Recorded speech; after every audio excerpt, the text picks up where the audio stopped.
Well, hello everyone, and welcome to my shop.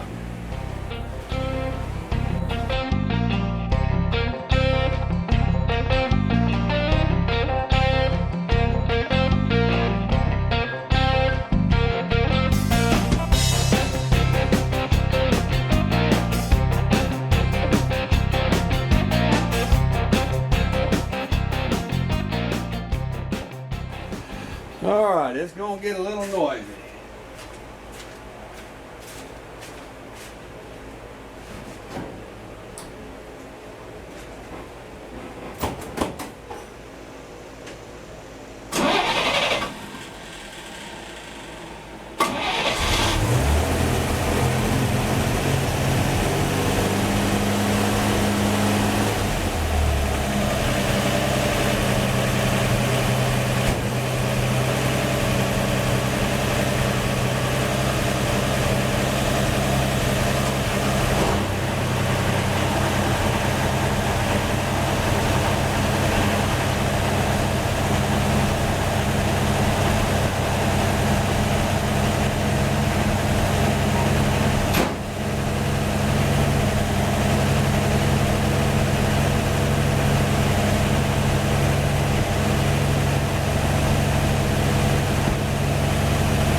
All right.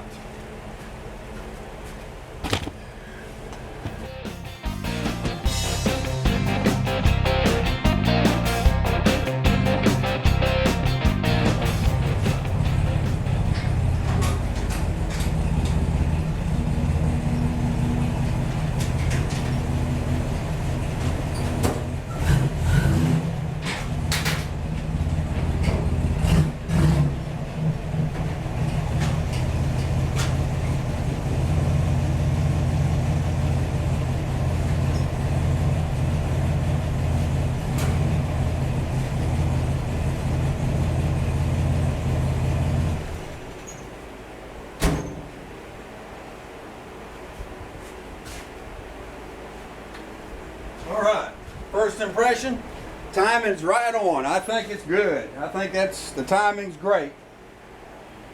But it needs clean real bad, so we're gonna get on that.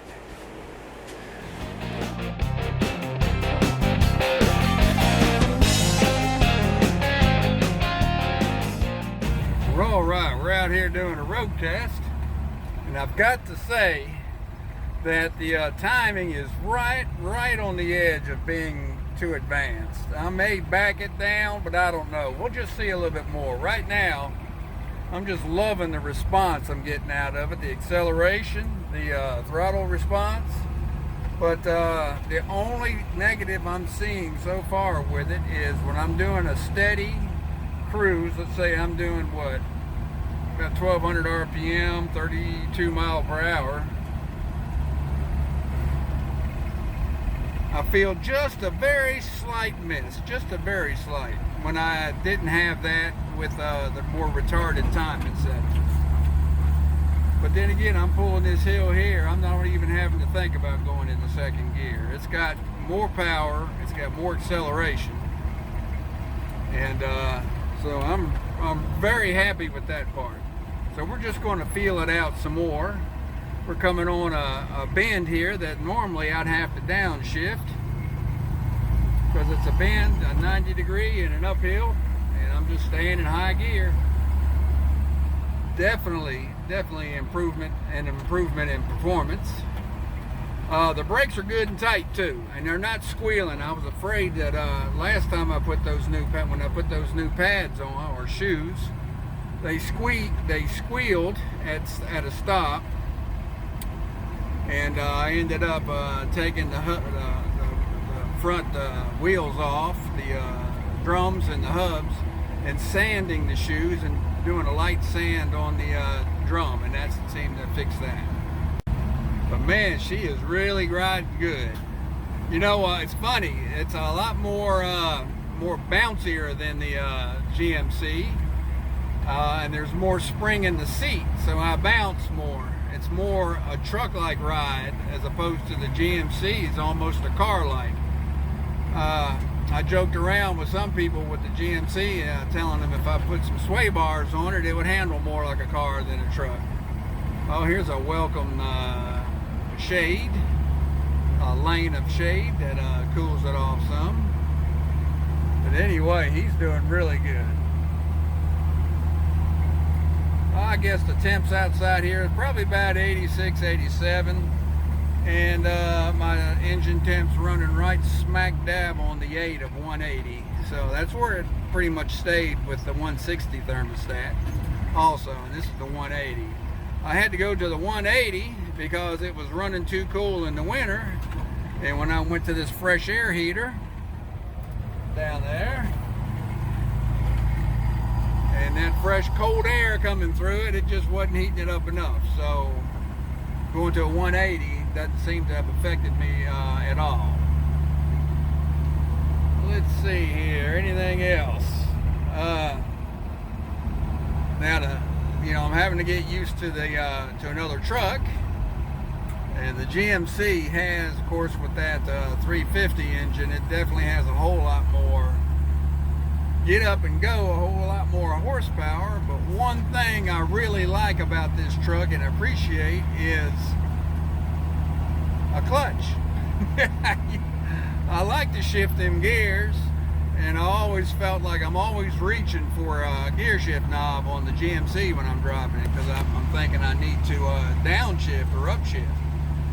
Well, back here in the Chevy, I definitely have to, but I'm coming up on another incline here, and I'm going to be hitting it at about 30 mile an hour, about 1200 RPM. Let's see, it should just motor right on up this upgrade without any hint of problem. So let's see.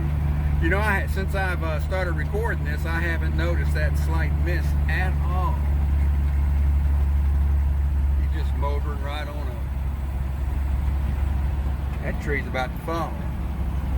We had a bad storm run through here the other day, about 3 days ago. Rain and wind was blowing sideways, and I lost about 4 trees along my back fence property line. Luckily, it didn't hit anything, but I got my job to do then. But anyway, so far I'm impressed. I'm happy with the way I set this timing. And this time, I set the timing to the max mechanical advance at 3,000 RPM. At 3,000 RPM, the mechanical advance in the distributor should be at its very max throw. and depending upon the engine, anywhere from 30 degrees advanced to 36 degrees advanced is where you want it at 3,000 RPM. It's like the Chevrolet, that 350. I'm gonna play with him now that I got him in the service stall, and I'm gonna set him to see where he's at, and I may set him to 36 and see what it does. But I've got this one set at 30 degrees advanced at 3,000 RPM, and I'm afraid if I had gone to any more, it would have been too much. So I'm coming up on the stop, and I'm gonna need to free some hands up here. So anyway, all in all, pretty good. Three things I've been keeping a major watch on is my oil pressure, because of that bypass oil filter. If I do and see any type of a drop in the oil pressure, I'll know to go look for any kind of a leak. The second thing I'm keeping an eye on is my temperature and my oil pressure and the engine noise. Because of that PCV mod I've done, I'm trying to making sure I don't detect any kind of problem with that. Not primarily a vacuum leak or a case of where the engine seems to be suffocating itself, where it's not breathing good and it's holding itself back. And the third thing is on the brakes. What I did is I went with those conical brake springs on the front, replaced the stock ones. I didn't trust the stock ones. They were really rusty and they were flaking some. And those conical springs were not as strong as the original, so I'm keeping an eye on that. But so far I've been doing a lot of braking, and it seems to be holding fine. So I'll just keep an eye on that too, and that'll be an ongoing test, I guess to say, to see how it does. But anyway, looks like it's rained out here. It's funny, it can rain a mile from me and be pouring the rain and be dry as a bone at my place. So, well, now I've just went through a spot. Now there's no evidence of rain. So isn't that something? Well, anyway, just updating as I go.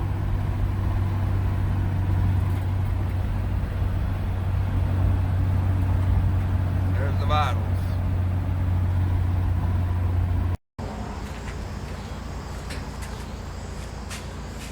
Well, all right, I just got back down from about a 60-mile shakedown cruise, and I've got to say, I'm not going to mess with that timing right now. I think it's just right. I believe we may have had something in the carburetor, maybe a fuel issue or something, but it's evened out now, and it's just smooth cruising. I'm going to leave it just like that. I like the acceleration, and I like how it starts. And I definitely like how it pulls when you have to upshift like the second gear and pull out of a corner or something like that. No hesitation, no valve clank going up a hill. It's just right. So I'm going to leave it just like that. I'm also pretty happy with the PCV and the bypass oil filter. I believe that was my brother and his Victory. I've not got any seals leaking or any oil blowing out where it's not supposed to, so that's telling me that the engine is venting, it's drafting like it should internally, so the PCV valve is doing its job correctly, and no leaks around the bypass oil filter. So far we're giving everything a good thumbs up.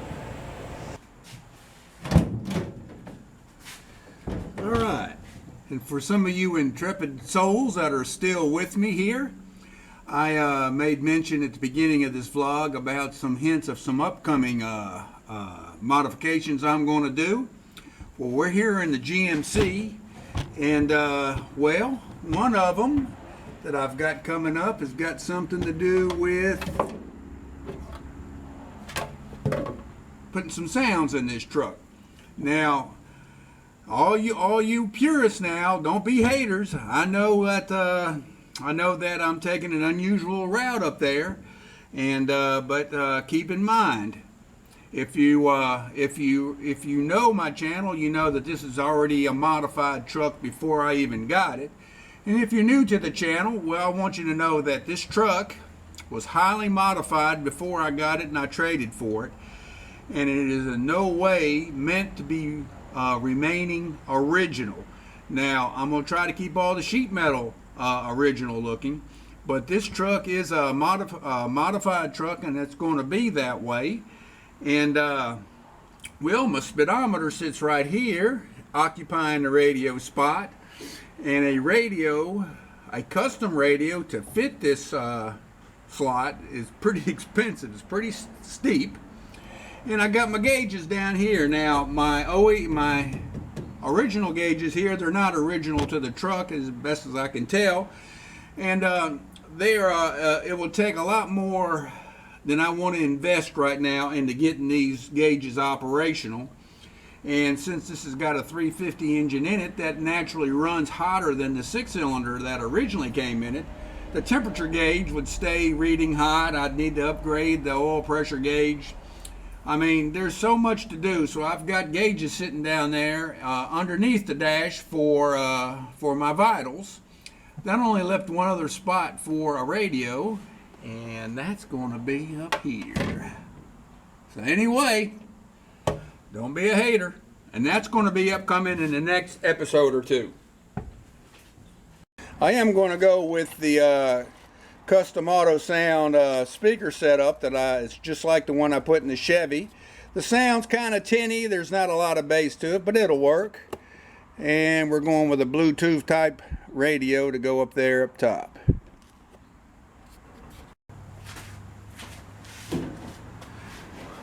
All right. And any of you souls that are still with me after that, I'll give you one more hint of an upcoming vlog. I had an aftermarket provider approach me that are going to want me to try out one of their products on the Chevy here. So I'm going to be doing that probably in the next number 2 or 3 episodes from now, or vlogs. I'd tell you some more, but right now I don't know the full details of it. We're still in the talking stage. So as I find out more, I'll let you know. But that'll be upcoming, and it should be an improvement on this engine as we have now. So anyway, I want to thank you for watching. If you like watching an old dude work on old trucks and old tractors, well, give me a thumbs up, subscribe if you haven't, and give me a comment. I like the comments, and I'll try to respond to each and every one that I get notified on. And so anyway, I hope everything's going good with you. It's going good with me. So we'll see you around, and we'll see you on the next one. Have a good one.